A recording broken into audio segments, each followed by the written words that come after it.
এখন আর বুকমাই শো এর উপরেও আমি নির্ভর করতে পারছি না, কারণ তার কারণ হচ্ছে যে বুকমাই শো পারচেস করা যাচ্ছে। কোনো শিক্ষিত ভদ্র সভ্য মানুষ কখনো তার ক্লাবকে বড় করবার জন্য অন্যকে টেনে নিচে নামাবে না। আমি এই প্রথম বছর দেখলাম যে দুর্গাপুজোতে বাংলা ছবির সেল ভালো হলো না। রিভিউ চিরকালই কেনা যায়, আজ বলে না, আমাদের সময় তার আগের সময় রিভিউ কেনা যায়। আমি তাদের কাছ থেকে একটা জিনিস শিখেছি যে তুমি অভিনেতা, তুমি অভিনয় করতে এসছো, কখন কোন মিডিয়ামে তুমি কাজ করছো সেটা তোমার ইম্পর্টেন্ট না। অনেক সময় কোনো অন্যায় না করেও আমরা সমাজের কাঠগোড়ায় দোষী হয়ে যাই। শুধুমাত্র তাই নয়, অনেক সময় সত্যি কথা বলেও আমরা দোষী হয়ে যাই। এমন একজন মানুষ যে নিজের এই দোষগুলোকে খুব সগর্বের সঙ্গে তুমি ওন আপ করো বলা যেতে পারে। কৌশিক দা, দাদা কেমন আছো তুমি যদি একটু বলো। ভালো আছি, বেশ ভালো আছি। শুভ বিজয়া কেমন কাটালে? শুভ বিজয়া কাটালাম, মানে দুর্গাপুজোটা পুরোটা সঙ্গীতের মধ্যেই ছিলাম। আমি যে কমপ্লেক্সে থাকি সেখানে প্রত্যেক দিন সন্ধ্যাবেলা গানের আসর বসতো, নামি দামি বড় বড় শিল্পীরা আসতেন গান গাইতে, আর আমিও একেবারে নিয়ম মাফিক অডিটোরিয়ামে বসে রাত্রির 11টা সাড়ে 11টা অবধি রোজ গান শুনেছি, পুরো সঙ্গীতের মধ্যে ছিলাম। বাহ দাদা, এবছর পুজো তো ছবিময়, যেরকম অন্যান্য বছরও হয়, সেই জায়গা থেকে প্রশ্ন করবো যে ছবি কি দেখা হলো? না, পুজোর ছবি একটাও দেখা হয়নি, পুজোর ছবি দেখা হয়নি। আমি গতকাল বিকেলটা একটু ফ্রি ছিলাম, গতকাল নেটফ্লিক্সে ধড়ক 2 দেখেছি। আচ্ছা, আর আচ্ছা, এই ছবি না দেখা এটা কি কোথাও না কোথাও ওই কমপ্লেক্সের মধ্যে বিজি থাকে না অন্য কোনো কারণ? মানে অনেক সময় অনেক ছবির ক্ষেত্রে হয় না যে ছবিগুলো আমাকে টানলো না, সেই জন্য অনেক কারণেই হয়, তো কেন? দেখো, পুজোর মধ্যে মানে এই সপ্তমী অষ্টমী নবমী দশমী এর মধ্যে আমি কোনোদিন সিনেমা হলে বসে থাকি। আমি সারা জীবন যখন প্রফেশনাল থিয়েটার করেছি বা স্টেজ শো করেছি, তখন পুজোর মধ্যে আমাকে রেগুলার শো করতে হয়েছে। খারাপ লাগতো, একেবারে একটা অন্ধকার অডিটোরিয়ামের মধ্যে আমার পুরো পুজোটা কেটে যেত। কিন্তু যবে থেকে প্রফেশনাল থিয়েটারটা বন্ধ হয়ে গেল, আমার থিয়েটার করাও হলো না। আমি বহু বছর যাত্রা করেছি, যাত্রাটা করাটাও একসময় শেষ করলাম। তারপরে চেষ্টা করি যে পুজোর 4টে দিন আমি ফ্রি রাখি নিজেকে, কারণ আমি সারা বছর টিভি সিরিয়ালে শুটিং করি। পুজোর 4টে দিন আমি চেষ্টা করি একটু বাড়ির সঙ্গে থাকতে, ফ্যামিলির সঙ্গে থাকতে এবং নিজের সঙ্গে থাকতে। সেই জন্য পুজোতে as a matter of principal আমি সিনেমা দেখতে যাই না, সে যে ছবি আসুক, ভালো ছবি হোক খারাপ ছবি হোক, যদি ভালো রিপোর্ট আসে ছবির যে সিনেমা হলে গিয়ে দেখা যায়, তখন আমি নিশ্চয়ই সিনেমা। এই ভালো রিপোর্ট থেকে আমি জিজ্ঞেস করবো, তুমি তো দীর্ঘদিন এই ইন্ডাস্ট্রির সঙ্গে যুক্ত, তোমার কাছে এই ভালো রিপোর্টটা কি?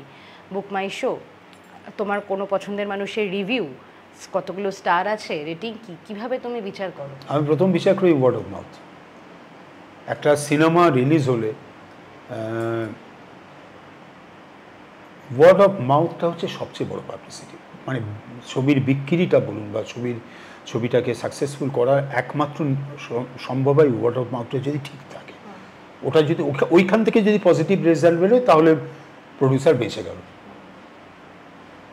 আর কোনোভাবে বুকমাই শোকে আমি বেশ কিছুদিন অবধি খুবই আমি ডিপেন্ডেন্ট ছিলাম। আমি তো বেসিক্যালি খুব ডিপেন্ডেন্ট ছিলাম, কারণ আমি সেল দেখে বুঝতে পারতাম মোটামুটি কীরকম যাচ্ছে ছবিটার বাজার, সেই দেখে ছবি দেখতে যেতাম। বাট আনফর্চুনেটলি এখন আর বুকমাই শো এর উপরেও আমি নির্ভর করতে পারছি না, কারণ তার কারণ হচ্ছে যে বুকমাই শো পারচেস করা যাচ্ছে।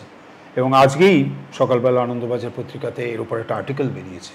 এটা আমার মানে ছোটি মুমে বড়ি বাত হয়ে যায় কি, তো আজকে ওই জন্য ওই রেফারেন্সটা দিলাম যে আনন্দবাজারে আজকেই এটার উপরে একটা আর্টিকেল বেরিয়েছে যে বুকমাই শো বা এই ধরনের যেগুলো পারচেসড হয়ে যাচ্ছে, যে কোনো কারণে ইনফ্লুয়েন্স দিয়ে হোক, পয়সা দিয়ে হোক, ফ্যান ক্লাব টিকিট কেটে রাখছে, তারা হলের সামনে গিয়ে নাচানাচি করছে, চিৎকার করছে, মালা পরিয়ে দিচ্ছে হোর্ডিংয়ে। এগুলো ম্যানমেড, এবং ম্যানমেড জিনিস হলে তো আমি বুঝতে পারবো না যে ছবিটার এক্স্যাক্ট রিপোর্টটা কী। প্রথম দিকটা তো বোঝা যাবে না। এবার এই যে দশমী কেটে গেছে, এবার উইদিন আ উইক আমি বুঝে যাব যে এই 4টের মধ্যে কোন ছবিটা ভালো আর কোন ছবিটা ভালো না। কিন্তু দাদা, এর সঙ্গে যে জিনিসটা চলে আসে ওয়ার্ড অফ মাউথের ক্ষেত্রে, আমরা সোশ্যাল মিডিয়াকে এখন যথেষ্ট বেশি ভরসা করি। বিভিন্ন সিনেমার ক্ষেত্রে দেখা যাচ্ছে যে দুটো ফ্যান্ডাম তৈরি হচ্ছে এবং দুটো ফ্যান্ডামই যুদ্ধ করছে, যে এ বলছে আমায় দেখ, এ বলছে আমার স্টারকে দেখ। সেই জায়গাটাকে তুমি কিভাবে দেখো, মানে এটা সোশ্যাল মিডিয়ার সুফল কুফল বিশ্বাসযোগ্যতা সবটা দিয়ে? অসম্ভব কুফল, কারণ ধরুন কোনো একজন স্টার, তার একটা ফ্যান বেস রয়েছে, তার একটা ফ্যান ক্লাব রয়েছে, তারা যদি নিজের প্রচার করে আমার কোনো আপত্তি নেই। সাপোজ আমি অমিতাভ বচ্চনের ফ্যান, আমি অমিতাভ বচ্চন হয়ে প্রচার করবো, অসুবিধে নেই। কিন্তু আমি অমিতাভ বচ্চনের ফ্যান বলে আমি শাহরুখ খানকে গালাগালি করবো, এই অধিকার আমাকে কে দিল? এই যে সোশ্যাল মিডিয়াতে আপনারা দেখছেন, এটা কিন্তু মিস্টার এক্স ধরুন, তার একটা, সে মিস্টার ওয়াইকে গালাগালি করছে, তার সেল নিয়ে বলছে, তার ছবির রিপোর্ট নিয়ে বলছে, সেটা কেন বলতে হবে? তুমি নিজেকে প্রমোট করো না, নিজেকে প্রমোট তো সবাই করে, সেখানে কোনো দোষের কিছু নয়। কিন্তু যখনই একটা ফ্যান ক্লাব আরেকটা ফ্যান ক্লাবকে গালাগালি করছে এবং তাকে টেনে নিচে নামানোর চেষ্টা করছে, ডিগ্রেড করছে, সেটা কিন্তু আমি একদম সাপোর্ট করি না। এবং সেটা থেকে বোঝাই যায় যে কি ক্লাস অফ মাস নিয়ে বা কি ক্লাস অফ অডিয়েন্স নিয়ে এই ফ্যান বেসটা তৈরি হয়েছে। কোনো শিক্ষিত ভদ্র সভ্য মানুষ কখনো তার ক্লাবকে বড় করবার জন্য অন্যকে টেনে নিচে নামাবে না, আর অন্যকে টেনে নিচে নামিয়ে নিজে তো এগোনো যাবেই না, এটা হয় না কখনো। নিজের প্রচার করো, নিজের দোষ যেটা সেটা ঢাকো, আমার তাতেও আপত্তি নেই। কিন্তু অন্যকে অ্যাটাক করাই, যেটা আমি এইবারে স্পেশালি দেখছি পুজোর আগে বা পুজোর মধ্যেও দেখলাম সোশ্যাল মিডিয়াতে, ক্রমাগত একে অপরকে যে তার সেল নিয়ে, তার পপুলারিটি নিয়ে, তার কন্টেন্ট নিয়ে যে একে অপরকে গালাগালি করছে, এটা ভীষণ আনফর্চুনেট। দাদা, এরই সঙ্গে যে কথাটা চলে আসে সেটা হলো গিয়ে প্রচার নির্ভরতা। প্রচার যে কোনো ছবির ক্ষেত্রে বা যে কোনো প্রোডাক্টের ক্ষেত্রে একটা ভীষণ ইম্পর্ট্যান্ট পার্ট পালন করে। কিন্তু দেখা যাচ্ছে বিভিন্ন ক্ষেত্রে দর্শকদের একাংশ বলছে, আবার ওই সোশ্যাল মিডিয়ার ক্ষেত্রেই, যে এখন দেখা যাচ্ছে বেশিরভাগ ছবিগুলোই প্রচার সর্বস্ব হয়ে যাচ্ছে, এবং সেই ট্রেন্ডটি গত 1 বছর 2 বছর না, বেশ কয়েক বছর, কিছু বছর ধরে চলছে। তুমি এটাকে কিভাবে দেখছো? কারণ তোমাদের সময় তো পরপর বিভিন্ন সিনেমা হিট হয়েছে, হ্যাঁ সময় বদলেছে, তার সঙ্গে তাল মিলিয়ে এটা কতখানি যুগোপযোগী বা কিভাবে দেখো? দেখো, নতুন যুগ, নতুন সময়, নতুন ভাবনা, নতুন জেনারেশন, তাদের ভাবনাগুলো কখনোই আমাদের পুরোনো দিনের সঙ্গে মিলবে না। এখন মিলবে না বলে এই ভাবনাটা যে খারাপ সেটা আমি কিন্তু একবারও বলছি না। মানে বরঞ্চ আমি তোমায় বলবো যে লাস্ট 2-4টে ছবি, আমি নাম বলতে চাইছি না, লাস্ট 2-4টে ছবি যেভাবে প্রচার করেছে, আমার কিন্তু তাদের ডিজাইনিংটা খুব ভালো লেগেছে। হ্যাঁ, আমি কারোর নাম বলছি না, আমাকে মার্জনা করবেন, আমার ব্যক্তিগতভাবে ভালো লেগেছে। কারণ এগুলো একদম নতুন আইডিয়া, মানে ইনোভেটিভ আইডিয়াস যেগুলো, সেগুলো তো আমাদের সময় বিন্দুমাত্রও ছিল না। একটা ছবি তৈরি হলো, 12-14টা 15টা 20টা 25টা প্রিন্টে রিলিজ হলো, তারপর সে তার মেধা অনুযায়ী, তার ক্ষমতা অনুযায়ী বিক্রি হচ্ছে বা হচ্ছে না, চলছে বা চলছে না। কিন্তু এই যে প্রচারের একটা, এক একটা ছবির এক একটা ডিজাইন প্রচারের, এটা কিন্তু আমার কিন্তু দেখতে ভালো লাগছে, আইডিয়াটা ভালো লাগছে। কিন্তু আমি এটা বিশ্বাস করি না যে ওই আইডিয়া মানেই ছবিটা হিট হয়ে যাবে। আমার আপত্তিটা যায় ওইটুকু, যে ওই আইডিয়াটা করা মানে, ওইরকমভাবে প্রচার করা মানেই আমার হলে লোক ঢুকতে আরম্ভ করবে, সেটা কিন্তু নয়। সেটা যে নয় সেটা কিন্তু এবার পুজোতে বোঝা গেল। মানে আমার কাছে, যেহেতু আমার বাড়ির সামনে আইনক্স, আমি আমাদের অনেক স্টাফ, আমার পরিচিত বন্ধু বান্ধব, আমি তাদের কাছ থেকে জানতে পারলাম যে যেটা বুক মাই শোতে দেখছি, যেটা বুক মাই শোতে রিফ্লেক্ট হচ্ছে, সেটা কিন্তু হলের ভিতরকার সত্যিকারের চেহারা নয়। অর্থাৎ কিনা, এই প্রথম আমি দেখলাম, আমার এত বছরের অভিজ্ঞতায় আমি এই প্রথম বছর দেখলাম যে দুর্গাপুজোতে বাংলা ছবির সেল ভালো হলো না। এটা একদম সত্যি, আমাকে মার্জনা করবেন আপনারা, এই প্রথম দেখলাম। মানে পুজোর বাংলা ছবি মানে কি, সে ছবি ওই 4 দিন কিছু ভাবতে হতো না পুরুষকে, 4 দিন মানে যে কটা শো সব হাউসফুল। এটা গত বছর অবধি ছিল, এই বছরে কি হলো আমি বুঝতে পারলাম না। যে মানে আমার কাছে যা রিপোর্ট এসছে, মানে তোমার কথায় এই কঙ্কালসার চেহারাটা তোমার কাছে এসেছে কারণ তোমার সেই পরিচিতি আছে, কিন্তু সাধারণ অনেক মানুষের কাছে তো সেই কানেকশান নেই যেখান থেকে তারা জানতে পারবে। তারা বিশ্বাস করবে হলো গিয়ে সোশ্যাল মিডিয়া রিভিউয়ে কি কেনা যায়? তোমার কাছে কি মনে হয়? অবশ্যই রিভিউ চিরকালই কেনা যেত, আজ বলে না, আমাদের সময়, তার আগের সময় রিভিউ কেনা যেত। এক একটা সময়, এক একটা যুগের রিভিউ কেনার এক একটা রাস্তা, এক একটা প্রসেস ছিল। আজকের প্রসেস হয়তো একরকম, আমাদের সময় একরকম ছিল, আমাদের আরও পুরনো যুগে একরকম। রিভিউ কেনা সবসময় যায়, এটা হবেই। আমার এগুলোতেও আপত্তি নেই, রিভিউ কিনছে ঠিক আছে, এগুলো আপত্তি নেই। আমার আপত্তি হচ্ছে যে যেন একে অপরকে এই যে টেনে ছোট করা, টেনে নিচে নামানো, এটা বন্ধ হোক। এটা খুব পেইনফুল, এটা লজ্জার। আমরা সবাই বাঙালি। আজকে ধরুন আপনি একটা ছবি প্রডিউস করলেন, আমি একটা ছবি প্রডিউস করলাম, আমারটা চললো না মানে কিন্তু আপনি লাভবান হলেন তা নয়। আপনার ছবিটা চললো, আপনার মেরিটে চললো। আমারটা চললো না বলে আপনারটা চললো তা নয়। এদের সমস্যাটা হয়ে যাচ্ছে যে আচ্ছা আমারটা কম চলছে, চল আমি তোকে গালাগালি করি, তোরটা একটু নামিয়ে। দাদা, এর পাশাপাশি যে প্রশ্নটা চলে আসে যে কয়েকদিন আগে একজন সিনিয়র জার্নালিস্ট একটি লেখা লিখেছিলেন যে ভালো বললে ভক্ত, খারাপ বললেই ট্রোল। এই সময় দাঁড়িয়ে তুমি কতটা দেখতে পাও অ্যাকসেপ্টেবিলিটি অফ ডিফিট, মানে অ্যাকসেপ্টেন্স থাকা তো অনেক সময় বলে দরকার, সে জায়গা থেকে কোনো একটা জায়গায় ব্যর্থ, কিছু একটা কাজ করলো না, বিভিন্ন ক্ষেত্রে আমাদের অনেক কিছু কাজ করে না, তখন ওই যা এটা আমার ভুল, এটা মেনে নেওয়া, সেটা কতটা দেখতে পাও? এখন প্রায় দেখতে পাই না, কারণ যে কোনো প্রফেশন হোক, মানে একটা মানুষের জীবনেই, মানে সে যে প্রফেশনেই থাকুক না কেন, মানুষের জীবনে failure and success, nothing is permanent. ফেলিওরও পারমানেন্ট নয়, সাকসেসও পারমানেন্ট নয়। এটা একটা সাইকেল, এটা চলতে থাকে, কারুর আসে কারুর আসে না। কারুর হয়তো মানে আপনি যদি অ্যাভারেজ দেখেন, হয়তো ফেলিওরটা বেশি, কারোর হয়তো সাকসেসটা বেশি, কিন্তু কোনোটাই পার্মানেন্ট নয়। একটা মানুষ জীবনে কোথাও সাকসেসফুল হয়নি, তার মানে জানবেন তার মধ্যে গোলমাল আছে। হ্যাঁ, সাকসেসফুল হওয়া মানে অমিতাভ বচ্চন হয়ে যাওয়া তা নয়, কিন্তু আপনি মোটামুটি একটু নিজেকে গুছিয়ে একটু সমাজে সামান্য প্রতিষ্ঠা করতে একদম সারা জীবনে পারলেন না, মানে জীবনে কোনো ফেজেই পারলেন না, তার মানে কিন্তু আপনার পোটেনশিয়ালের গোলমাল আছে। এটা আমি বিশ্বাস করি। আর সাকসেসফুল ভালো, সাকসেস হওয়া ভালো, সেই সাকসেসটা আসার সময় একটু মাথায় এটাই রাখতে হবে যে নাথিং ইজ পারমানেন্ট। সেই সাকসেসটা কারো 10 বছর থাকে, কারো 15 বছর থাকে, কারো 20 বছর থাকে, কিন্তু পারমানেন্ট না। মানে আপনি জন্মালেন সেদিন থেকে আপনি সাকসেসফুল হলেন আপনার মৃত্যুর সময় অবধি, এটা যাদের হয় তারা তো রবীন্দ্রনাথ ঠাকুর বা সত্যজিৎ রায় বা অমর্ত্য সেন, মানে সবাই তো সেই মেধার না, লাখও না, মেধা, মানে এগুলো তো ঈশ্বরের বরপুত্র। হ্যাঁ, সত্যজিৎ রায়, রবীন্দ্রনাথ ঠাকুর বা মিউজিকেও আপনি যদি বলেন অজস্র নাম রয়েছে যারা আমি মনে করি ঈশ্বরের বরপুত্র। হেমন্ত মুখোপাধ্যায়, রাহুল দেব বর্মন, সচিন দেব বর্মন, সলিল চৌধুরী, শঙ্কর জয় কিষাণ, মদন মোহন, মানে এরা তো ঈশ্বরের বরপুত্র। এরা জবে থেকে প্রফেশনে এসেছে, জীবনের শেষ দিন অবধি সাকসেস দেখেছে এবং যা দিয়ে গেছেন, আমি সঙ্গীতের ব্যাপারে কথা বলি, যে যা দিয়ে গেছেন শুধু সেইটাকে ভাঙিয়ে আগামী 400 বছর চলে যাবে। দাদা, আমি জানি এই কথাগুলোর পরেই হয়তো নিচে কমেন্ট আসতে পারে যে আপনাকে তো সিনেমায় দেখা যাচ্ছে না তাই আপনি বলছেন, তোমাকে এখন সিনেমায় দেখা যায় না কেন?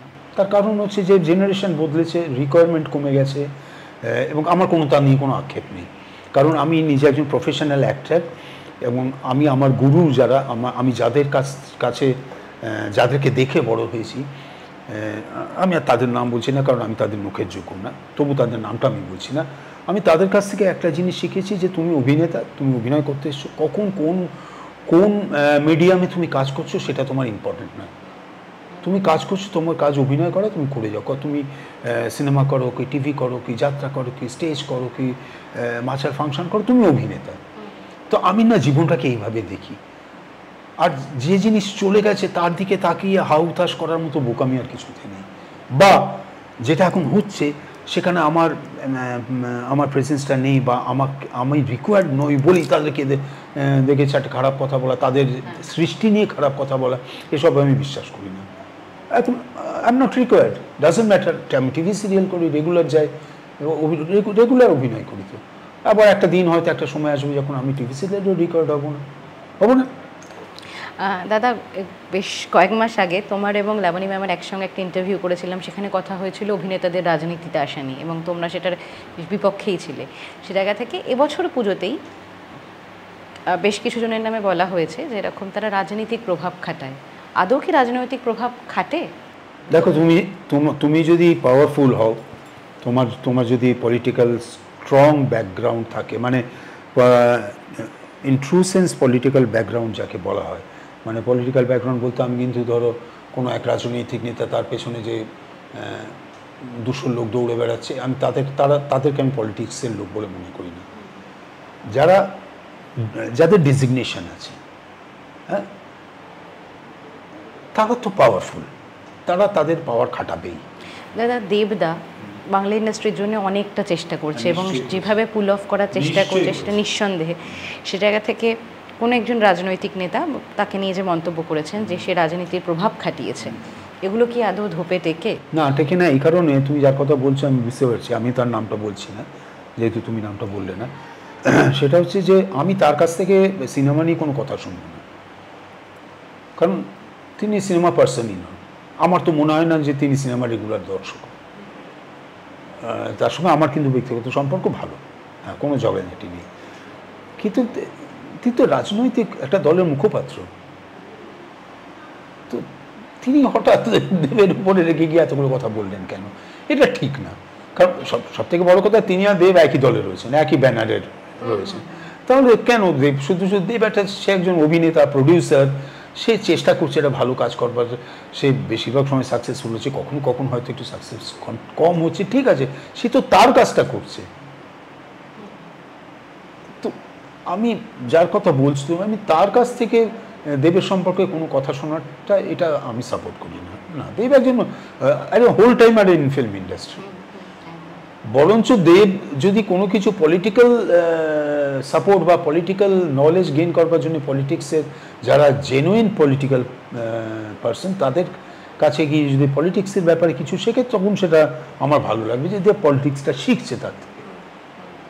কারণ দেব তো পলিটিশিয়ান নয়, দেব তো অ্যাক্টার, দেব পলিটিশিয়ান নয়। তো দেব পলিটিক্সের যদি শেখে ভালো শিখছে, কিন্তু দেব যদি এটা ধরুন কোনো পলিটিক্যাল নেতা যে ধরুন আজ 50 বছর পলিটিক্স করছে, প্রফেশনালি করছে, তার সম্পর্কে দেব যদি উল্টোপাল্টা কথা বলে, তখন আমি আবার বলবো যে না, দেব এটা ঠিক বলছো না।